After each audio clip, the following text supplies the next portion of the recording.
Ya, ya, ya, ya. Halo, halo, ketemu lagi kita ya. Semoga kita semua senantiasa sehat dan sukses semua urusan. Amin, amin. Ya, oke. Ya, video kali ini akan membahas tentang bila direktur anak perusahaan itu berasal dari senior manajemen. Misalnya senior manajemen itu misalnya jabatannya atau posisinya namanya senior vice president. Jadi ini satu level di bawah direktur ya. Ya, jadi ini adalah apa? Pekerja yang tertinggi pangkatnya. Ya, oke, di bawah direksi ya. Oke. Dari perusahaan induknya atau holding company-nya. Saya ulangi lagi, video ini akan membahas tentang bila direktur anak perusahaan berasal dari senior manajemen, ya, misalnya posisinya namanya senior vice president dari perusahaan induknya atau holding company-nya. Nah, induk perusahaan disebut juga holding company, ya. Oke. Kemudian ada anak perusahaan, ya, ada anak perusahaan. Sehubungan dengan calon direktur anak perusahaan tersebut yang berasal dari induk perusahaan, ada pertanyaan, bagaimana prosesnya dan caranya yang terbaik? Nah, jadi direkturnya itu, jadi suatu PT, ya, suatu perseroan terbatas itu ada induk perusahaan, ya, induk perusahaan atau holding company, ada juga eh, anak perusahaan. Oke, ya, anak perusahaan disebut juga subsidiary. Oke, jadi kalau induk perusahaan ya itu disebut holding company, kalau anak perusahaan bisa juga disebut sebagai subsidiary, anak perusahaan. Baik, nah itulah yang akan dibahas dalam video ini. Oke.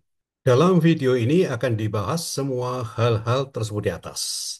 Silakan video ini ditonton sampai tuntas, meskipun tidak sekaligus, agar pemahamannya juga sempurna dan lengkap. Bagian video ini ke teman-teman, berbagi pengetahuan selalu baik. Salam sehat dan sukses selalu. Baiklah, berikut judul video ini selengkapnya. Ya, jadi tampil di sini adalah judul video selengkapnya. Ya, oke. Ya, kiranya diketahui bahwa selama ini saya telah membuat video, baik long video dan short video yang sangat banyak. Jadi ada koleksi video saja, ya. Oke. Sebelum masuk pada materi pembahasan konten video, ada petunjuk tentang bagaimana cara untuk melihat koleksi video saya yang terdiri atas long video dan short video yang semuanya membahas tentang hubungan industrial dan ketenagakerjaan. Silakan ditonton, semoga bermanfaat. Berikut cara untuk melihat koleksi video saya sambil menonton video ini yang teman-teman sedang menontonnya. Oke.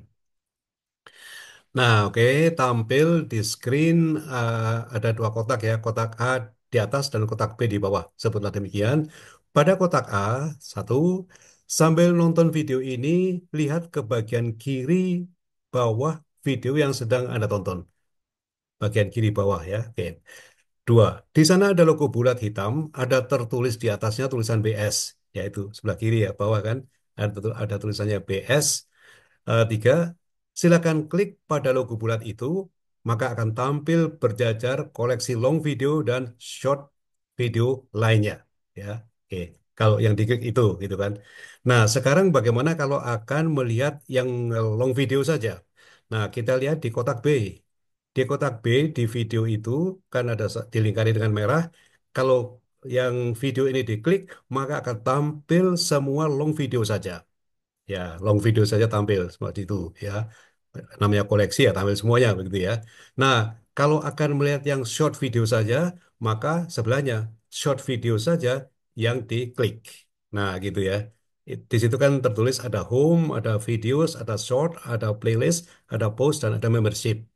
Jadi di sini silakan akan melihat koleksi long video saja yang diklik adalah videos. Untuk melihat koleksi yang short video saja, klik yang shorts. Begitu. Oke, selamat menikmati, tonton setiap video sampai tuntas. Tampil, tampil di screen ya, itu ada induk perusahaan atau holding company. Nah, di situ kelihatan ya bahwa induk perusahaan itu bisa aja punya satu anak perusahaan atau dua anak perusahaan, tiga, empat, lima dan sebagainya. Ya. Nah, jadi induk perusahaan bahasa aslinya itu adalah holding company dan anak perusahaan itu aslinya adalah subsidiary. Oke. Nah, di sini pada anak perusahaan itu apa itu anak perusahaan? Anak perusahaan dapat dimaknai sebagai perusahaan yang dikuasai atau dimiliki oleh perusahaan induk. Ya namanya juga induk. Induk punya anak kan gitu seperti itu. Sama lah logikanya sama ya. Logikanya sama seperti itu. Oke. Nah, induk perusahaan dan anak perusahaan sebagai perseroan terbatas. Anak perusahaan juga PT juga, ya perseroan terbatas juga, dan juga tunduk pada Undang-Undang Nomor 40 Tahun 2007 tentang perseroan terbatas, ya. Jadi UU PT sering disebut begitu. Nah, di sini ya di sebelah kanan itu ya judulnya adalah induk perusahaan dan anak perusahaan sebagai perseroan terbatas. Baik induk maupun anaknya sama-sama PT ya, dan sama-sama tunduk pada Undang-Undang PT, Undang-Undang Nomor 40 Tahun 2007. Direksi PT, apakah ini satu holding company atau subsidiary sama saja, karena ini berdasarkan Undang-Undang PT ya, Undang-Undang 40 Tahun 2007. Direksi PT atau direksi adalah organ perseroan yang berwenang dan bertanggung jawab penuh atas pengurusan perseroan untuk kepentingan perseroan sesuai dengan maksud dan tujuan perseroan serta mewakili perseroan baik di dalam maupun di luar pengadilan, sesuai dengan ketentuan anggaran dasar. Iya. Jadi pokoknya direktur PT itu yang paling bertanggung jawab atas maju mundurnya, sukses tidak suksesnya satu eh, perusahaan. Ya. Dan direktur ini mendapat tugas dari RUPS, Rapat Umum Pemegang Saham. Jadi RUPS itu yang paling tinggi, si empunya perusahaan. Ya, oke. Nah, tentunya dia akan menugaskan seseorang. Gampangnya begitu ya, seseorang itu bisa uh, seseorang adalah direktur dalam hal ini dan ada juga komisaris. Kalau direktur itu tugasnya adalah melakukan menjalankan perusahaan. Kalau komisaris itu adalah mengawasi dan kemudian memberikan nasihat kepada direktur. Ya, itu komisaris. Ya, oke. Baik, baik direktur maupun komisaris diangkat dan diberhentikan oleh RUPS, Rapat Umum Pemegang Saham. Oke, baik. Itu garis besarnya seperti itulah ya. Oke. Ya, oke. Nah, lanjut kemudian. Nah, kita lihat sekarang tentang direksi. Ya, direksi berarti kumpulan direktur ya. Beberapa direktur itu menjadi direksi. Kalau satu ya cuma direktur. Oke. Direksi itu semacam dewan lah begitu ya. Oke. Ini adalah pasal 92 Undang-Undang Nomor 40 Tahun 2007 tentang PT Perseroan Terbatas. Apa itu direksi? Di sini didefinisikan pada pasal 92. Ayat 1. Direksi menjalankan pengurusan perseroan untuk kepentingan perseroan dan sesuai dengan maksud dan tujuan perseroan. 2. Direksi berwenang menjalankan pengurusan sebagaimana dimaksud pada ayat 1 sesuai dengan kebijakan yang dipandang tepat dalam batas yang ditentukan dalam undang-undang ini dan atau anggaran dasar. Jadi ada pedoman juga namanya anggaran dasar. Selain pedoman undang-undang PT, ini yang terkait dengan peraturan perundangan eh, pemerintah ya, ya. Kemudian ada anggaran dasar. Anggaran dasar itu ya tergantung bagaimana operasional PT itu diatur oleh RUPS ya dan bersama-sama dengan direksi dan komisaris gitu ya anggaran dasar. Oke. Direksi perseroan terdiri atas satu orang anggota direksi atau lebih. Jadi bisa sendiri juga. Bisa sendirian ya. Jadi kalau sendirian semua dilakukan semua ya oleh dia. Ya perusahaan kan ada yang kecil sekali, ada yang raksasa. Nah ini yang kecil, yang kecil ya. Jadi direktur satu orang lah ya. PT-nya kecil saja, modalnya juga kecil kok, gitu kan. Tapi badan hukumnya adalah PT atau perusahaan terbatas, tunduk pada Undang-Undang Nomor 40 Tahun 2007 tentang PT, UU PT. Ya. Ayat 3, direksi perseroan terdiri atas satu orang anggota direksi atau lebih. Nah, tadi ya, oke, sudah. Ayat 4, perseroan yang kegiatan usahanya berkaitan dengan menghimpun dan atau mengelola dana masyarakat, perseroan yang menerbitkan surat pengakuan utang kepada masyarakat, atau perseroan terbuka wajib mempunyai paling sedikit dua anggota direksi. Nah, ini suatu kegiatan-kegiatan tertentu minimal adalah dua orang anggota direksi. Tergantung apa itu kegiatan daripada perseroan itu ya. Oke. Ayat 5, Dalam hal direksi terdiri atas dua anggota direksi atau lebih, pembagian tugas dan wewenang pengurusan di antara anggota direksi ditetapkan berdasarkan pada keputusan RUPS. Jadi tugas-tugas kalau misalnya direksinya itu ada 4, ada 5 dan sebagainya, maka ada pembagian tugas kan. Nah, tugas-tugas itu ditetapkan berdasarkan keputusan RUPS. Yang menyusun mungkin bukan bukan RUPS, tetapi tentunya dipresentasikan kepada RUPS dan RUPS yang mengesahkan. Oke, ini adalah memang seperti ini tugasnya. Jadi ada direktur satu, direktur 2, direktur 3, direktur 4, direktur 5 misalnya, ya tergantung pada bidang-bidangnya begitu ya. Nah, ini setelah itu disepakati semuanya, maka disusunlah dalam satu RUPS dan itu adalah merupakan bagian dari anggaran dasar PT itu ya. Oke. Angka oke. Di sini ada ayat 6 ya. Dalam hal RUPS sebagaimana dimaksud pada ayat 5 tidak menetapkan pembagian tugas dan wewenang anggota direksi ditetapkan oke, berdasarkan keputusan direksi. Jadi kalau RUPS itu tidak menetapkan itu, ya direksi sendiri yang menetapkan. Tentunya berdasarkan pada kesepakatan ya direksi. Jadi tidak sendirian gitu ya. Baik, itu garis besar direksi seperti itulah ya. Oke. Nah, kemudian kita lanjut. Nah, di atas adalah induk perusahaan, di bawah ada dua anak perusahaan. Sebutlah demikian ya. Nah, ada suatu situasi di mana direktur itu bisa juga dari luar, tapi bisa juga dari dalam. Jadi di sini katakanlah di atas itu adalah perusahaan ini PT Maju Makmur misalnya ya gitu ya. Ini perusahaan ini PT Maju Makmur, maka di bawah ada anak perusahaan ABC, di sebelah kanan ada anak perusahaan XYZ gitu ya. Jadi ada dua anak perusahaan. Misalnya ada lowongan di situ seorang direktur di PT XYZ. Itu anak perusahaan kan. Nah, ini bisa ngambil dari luar atau bisa juga ngambil dari dalam. Dari dalam ini mengambil dari induk perusahaan.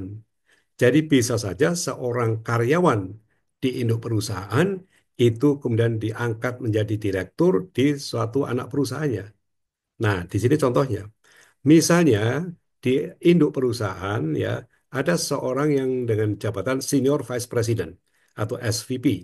Dia adalah karyawan atau bekerja di induk perusahaan.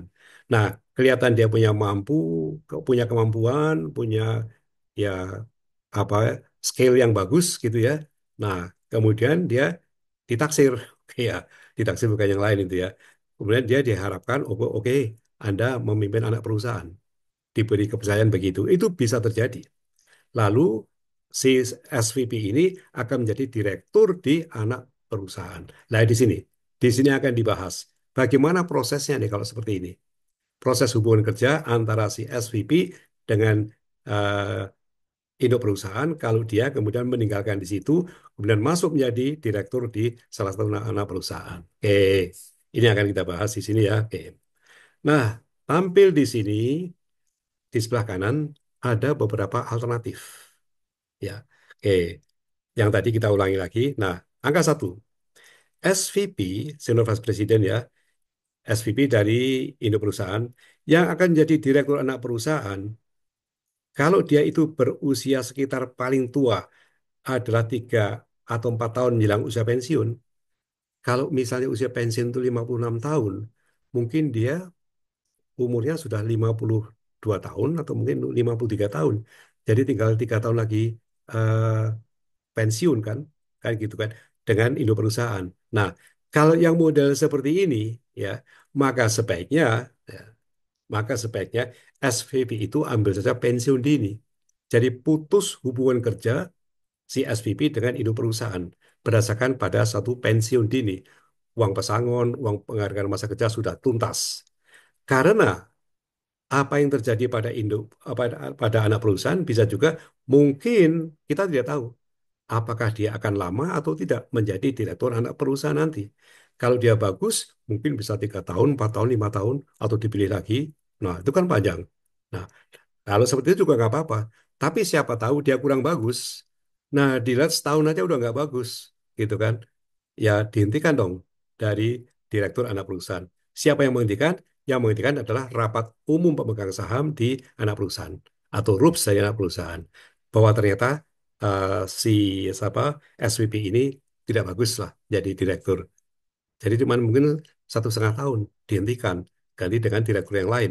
Nah, ya nggak apa-apa. Dia sudah putus dan sudah pensiun dan sudah mendapatkan UP dan UPMK itu tadi, ya beres. Oke. Nah, kemungkinan yang kedua, kalau dia masih muda. Nah, SVP angka 2 ya Pak, ya sebelah kanan ya angka 2 ya. SVP yang akan jadi direktur anak perusahaan masih muda, sekitar 5 tahun atau lebih. Nah, kalau pensiun 56 tahun, mungkin dia umurnya baru 45 atau 47. 50 tahun aja belum ada kan. Masih panjang ini pensiunnya, ya kan? Ya, oke. Kalau usia pensiunnya 50 tahun. Nah, kalau yang seperti ini, jangan PHK dulu. Lalu bagaimana? Caranya adalah di sini, sebaiknya hubungan kerja dengan induk perusahaan tidak PHK. Nah, dia kan karyawan karyawan induk perusahaan, tidak PHK. Dengan cara diadakan kesepakatan penghentian hubungan kerja sementara antara SVP dengan induk perusahaan. Jadi semacam ya eh, berhenti dulu, tapi tidak PHK. Dan nanti akan kembali lagi seperti itu ya. Sama saja seperti suatu situasi di mana ada seorang pekerja akan mengambil S2 di luar negeri misalnya. Bisa terjadi. Dia minta izin. Dia akan pamit untuk 2 tahun tidak bekerja.